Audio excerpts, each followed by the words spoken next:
친절한 대기자 권영철 대기자 어서 오십시오. 안녕하십니까. 뭐 땅 좀 가지고 계십니까? 땅이 먹을 땅도 없는데. 자, 오늘 하여튼 뭐 우리 애청자들이 많이 분노한 아침이에요. 예, LH 이야기 때문에 많이 분노한 아침인데 하여튼 여러분 제보 열어놓고 있습니다. 보내주세요. 샵 1212로. 자, 오늘 친절한 대기자에선 어떤 이야기입니까? 윤석열 검찰총장이 3월 들어서 연일 강경 발언을 쏟아내고 있어요. 네. 언론 인터뷰를 전혀 하지 않던 윤 총장이 처음으로 인터뷰도 하고 또 어제 오후에 대구를 방문했는데 대선 출정식을 방불케 할 정도로 분위기가 뜨거웠다고 합니다. 그래서 윤 총장이 왜 이렇게 강경 발언을 쏟아내는가. 혹시 이게 지금 사퇴 수순을 밟는 게 아닌가. 그 얘기를 좀 하고자 합니다. 자, 거기서부터 얘기를 좀 풀어나가죠. 네. 오늘 동아일보는 그냥 보도를 했더라고요.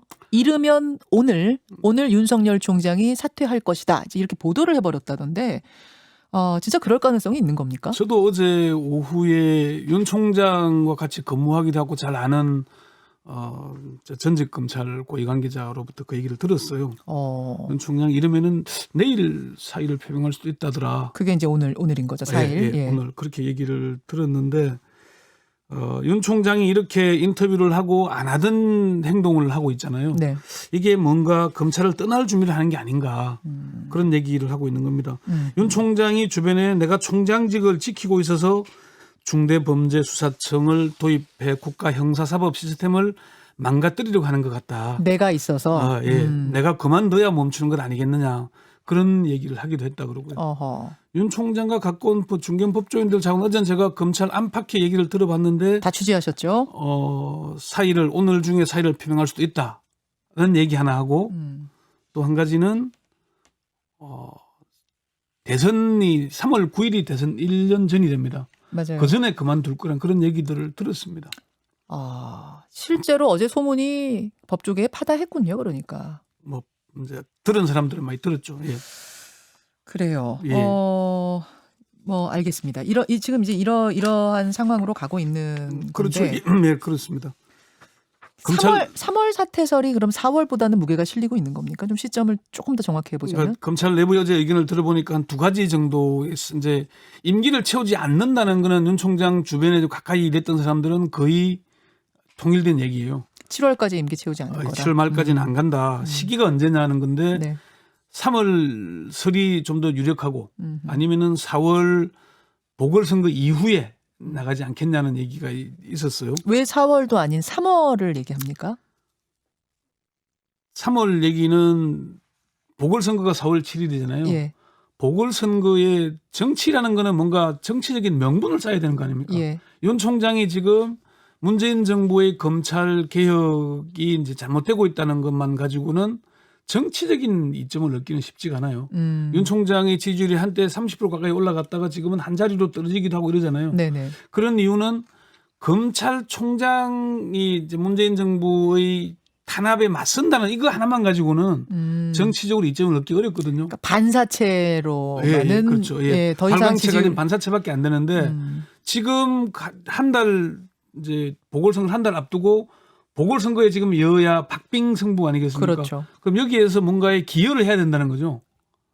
그것이 명분이 될 수 있을 것이다라고 그럼요. 보시는 이게 거예요. 지금은 정치 행보에. 이대로 가면은 사실 야당은 아직 후보 단일화 문제의 큰 걸림돌이 남아 있잖아요. 예. 그런데 여당은 지금 뭐 가덕 신공항 문제, 4차 재난지원금 등등이 다 이슈를 선점하고 있는 과정이잖아요. 뭐 이거를 윤 총장이 지금 쟁점으로 떠오르면서 사실 여당의 이슈가 좀 뭔가 좀 막히는 듯한 그런 분위기로 가는 거잖아요.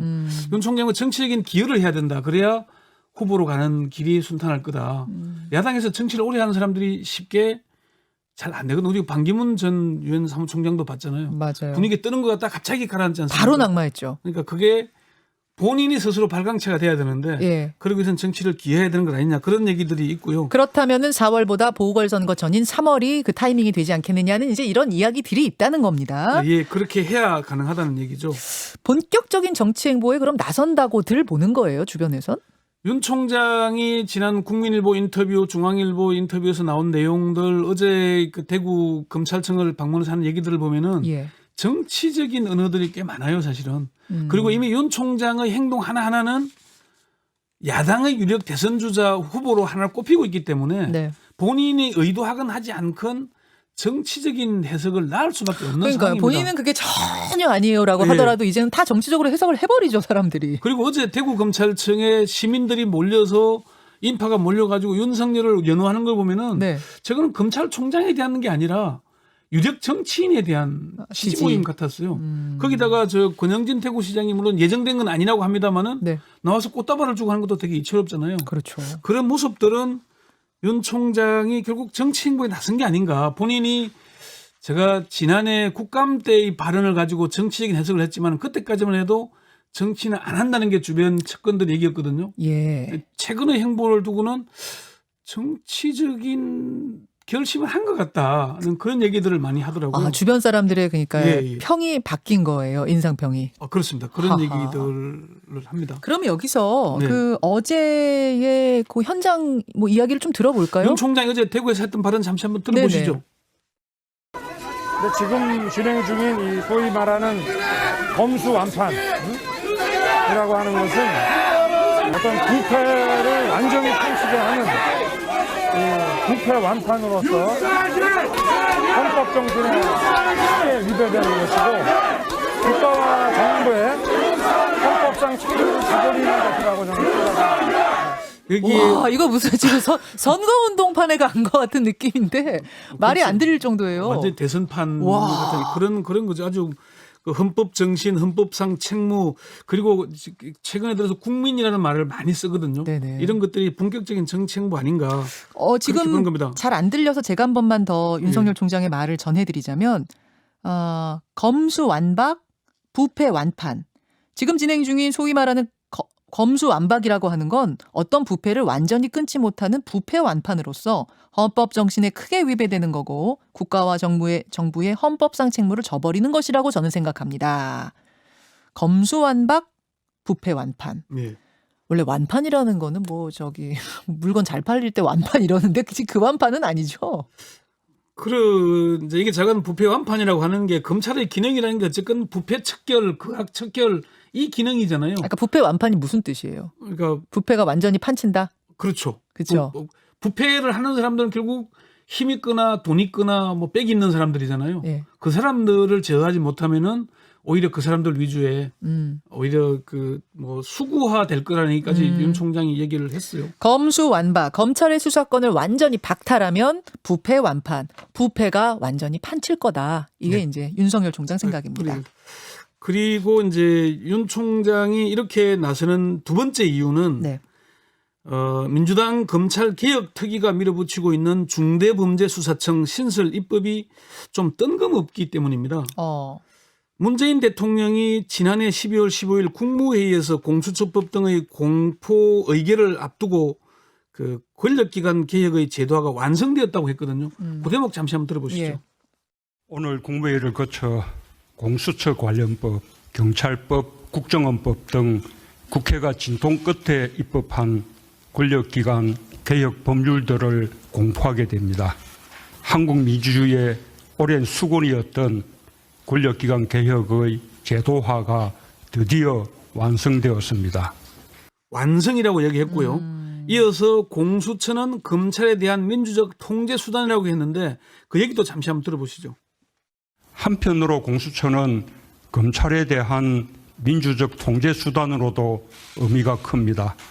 검찰은 그동안 무소불위의 권한을 가지고 있으면서도 스스로의 잘못에 대해서는 책임지지 않고 책임을 물을 길도 없는 성역이 되어왔다는 국민의 비판을 받고 있습니다. 공수처는 검찰의 내부 비리와 잘못에 대해서도 엄정하게 책임을 물을 수 있는 제도적 장치가 될 수 있습니다. 이렇게 하면서 이제 공수처가 탄생을 한 건데. 그러니까 공수처법이 통과되고 공수처장이 임명됐어요. 청문회를 거쳐서. 근데 아직 공수처는 검사와 수사관 선발이 마무리되지 않아서 정식 출범도 못하고 있습니다. 이런 상황에서 갑자기 검수완박을 추진한 이유가 무엇인지 분명치가 않습니다. 대통령이 권력기관 제도화의 완성이라고 했는데 네. 본격 시행도 하기 전에 검찰 해체를 추진하는 이유가 무엇인지 도저히 납득하기 어렵다는 게 지금 법조계 중심에서 아주 나오고 있는 의견들입니다. 아니 근데 중수청, 중대범죄수사청이란 게 신설된다고 해서 검찰이 해체되는 건 아니잖아요. 사실상 해체되는 거죠. 어. 검찰에 남아있는 중대범죄 수사권이 중수청으로 넘어가게 되면은 네. 검찰의 기능은 공소기능, 공소청 기능만 남게 되는 거거든요. 그러면은 검수완박이라는 것은 검찰은 실제 이제 수사에서 빠지게 되는 완전히 빠지는 예, 거죠. 그렇게 되는 지금 거죠. 6개만 남아 있는데 그것도 다 가져가는 예. 거니까. 그렇지만 검사의 역할은 헌법에 명시되어 있습니다. 헌법 12조 3항을 보면은 체포, 구속, 압수 또는 수색을 할 때에는 적법한 절차에 따라 검사의 신청에 의하여 법관이 발부한 영장을 제시해야 한다. 검사라고 명시하고 있죠. 예. 헌법 16조에도 주거에 대한 압수나 수색을 할 때에는 검사의 신청에 의하여 법관이 발부한 영장을 제시해야 한다. 이게 나오고 있습니다. 네. 윤 총장이 검수완박은 헌법 정신에 크게 위배된다고 한 건 바로 이를 두고 한 얘기거든요. 검찰을 폐지하기 위해서는 헌법을 개정해야 되는 겁니다. 수사와 기소를 분리하면 되지 않나요? 형사사법 체계를 아는 법조인들은 수사와 기소의 완전한 분리는 불가능하다고 말합니다. 그래요. 수사와 기소를 칼로 무자르듯이 자를 수는 없다는 거죠. 어. 수사를 왜 한다고 생각하십니까? 수사요? 뭐 범죄에 뿌리 뽑기 위해서? 부패 척결을 하기 위한 거는 목적일 것이고요. 예. 수사를 해서 재판에 회부해서 유죄를 받기 위해서 하는 거잖아요. 아, 그렇죠. 처벌하기 위해서. 예, 그러면은 수사는 재판에서 유죄를 받기 위해서 하는 기소 전 단계잖아요. 예. 그럼 수사는 기소를 하기 위해서 하는 거거든요. 예. 그럼 수사와 기소를 분리하면은 그게 제대로 공소 유지가 되고 증거를 유지할 수 있을까요? 수사 마무리는 재판에 회부하는 기소고요. 수사와 기소를 분리하라는 거는 재판과 선고를 분리하라는 것과 마찬가지라는 얘기가 나옵니다. 그런데 수사권을 완전히 검찰에서 분리시킨 나라들도 더러 있고 뭐 잘 굴러간다면서요. 그런 나라들도. 그거는 이제 잘못 얘기했다는 게 팩트 체크에서 나오고 있어요. 알아보면은 그렇게 완전 분리된 데는 거의 없다는 겁니다. 그건 제도적으로 다시 한 번 더 따져볼 기회가 있으면 그 문제는 뭐 그것만 해도 한참 얘기할 거리가 있으니까요. 또 하나는 검찰이 그동안 수사권을 남용하거나 제 식구 감싸기를 해왔다. 이런 것 때문에 뭔가 그들의 힘을 빼야 한다. 이런 주장이 설득력이 그동안 그게 있었던 이제 거예요. 아까 문재인 대통령의 말씀에도 나오지만은 네. 검찰도 그 점을 부인하기는 사실 어려운 게 사실이고요. 검찰의 선택적 수사가 비판을 받았기 때문에 공수처가 출범한 거 아니겠습니까? 예. 그렇지만 검찰을 해체하겠다는 거는 누구를 위한 겁니까? 검찰의 수사 대상이 되는 사람들이 아까 그 말씀드린 대로 선량한 국민도 있겠지만은 네. 주로 힘이 있거나 빽이 있거나 돈이 있는 사람들입니다. 특히 이제 중대 범죄 6개 남겨놓은 중대 네. 범죄를 저지르는 사람들은 거악들이죠. 그렇죠. 예. 그 사람들이 부정부패를 수사하고 처벌하는 게 검찰이고 해온 게 검찰이잖아요. 그동안 검찰이 수사 과정에서 많은 문제점을 드러낸 것도 사실이지만은 예. 거악 척결을 해온 것도 사실 아닙니까? 아, 물론이죠. 그러니까 화재로 사람이 죽거나 뭐 다치거나 재산을 잃는다고 불을 없앨 수는 없지 않습니까? 칼이 사람을 다치게 한다고 칼을 없애진 않잖아요. 하하. 뭐 조심해서 다루고 사고가 나지 않도록 관리를 철저히 하는 게 중요한 거죠. 다시 말해서 이 검사들이 제 식구 감싸게 하는 이런 문제점이 있으니 공수처라는 걸 만들어서 검사를 견제한다까지는 오케이지만 예. 중수청은 그것과는 다른 문제다는 말씀이시군요. 아예 수사권을 없앤다는 건 다른 문제인 거죠. 알겠습니다. 핵심이 검찰의 수사권 약화 나아가서 검찰 해체가 누굴 위한 것이고 무엇을 위한 것인가. 예. 거기다 답을 해야 됩니다. 누구를 위한 것이고 무엇을 위한 예, 것이 정말 그렇습니다. 국민을 위한 것이냐라는 네. 물음이요. 세 번째는 검찰의 위기 때마다 검찰총장들이 목소리를 내거나 직을 걸고 막아낸 적이 있습니다. 대표적인 게 2004년 그때 이제 차떼기 대선 자금 수사 직후에 예. 중수부 폐지론이 나왔거든요. 예. 그때 송광수 검찰총장이 내목을 쳐라 이런 얘기를 한 적이 있어요. 내목 쳐라. 예.